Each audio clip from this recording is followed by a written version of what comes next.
The Gospel reading is taken from the Gospel of Mark, chapter 5, beginning to read at verse 21.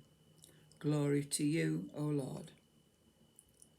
When Jesus had crossed again in the boat to the other side, a great crowd gathered round him, and he was by the lake. Then one of the leaders of the synagogue, named Jairus, came, and when he saw him, fell at his feet and begged him repeatedly, "My little daughter is at the point of death. Come and lay your hands on her, so that she may be made well and live." So he went with him, and a large crowd followed him and pressed in on him.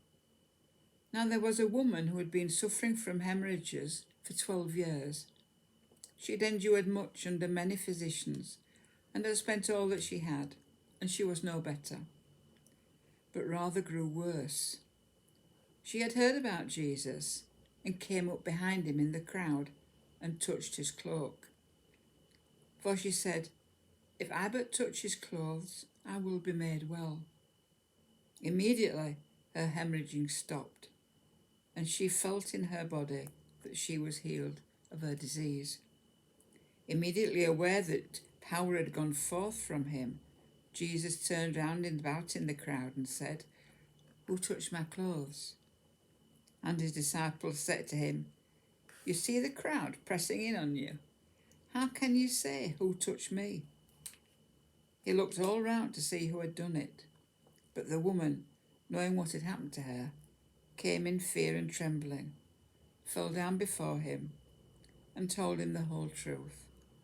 He said to her, "Daughter, your faith has made you well.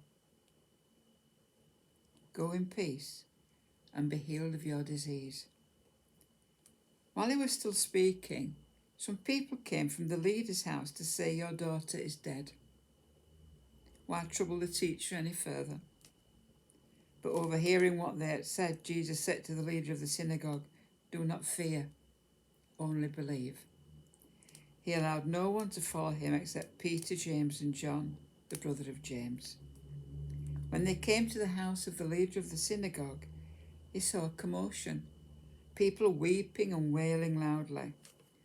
When he had entered, he said to them, "Why do you make a commotion and weep? The child is not dead, but sleeping." And they laughed at him. Then he put them all outside and took the child's father and mother and those who were with him and went in where the child was.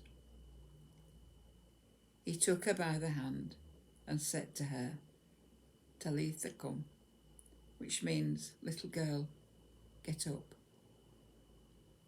And immediately the girl got up and began to walk about.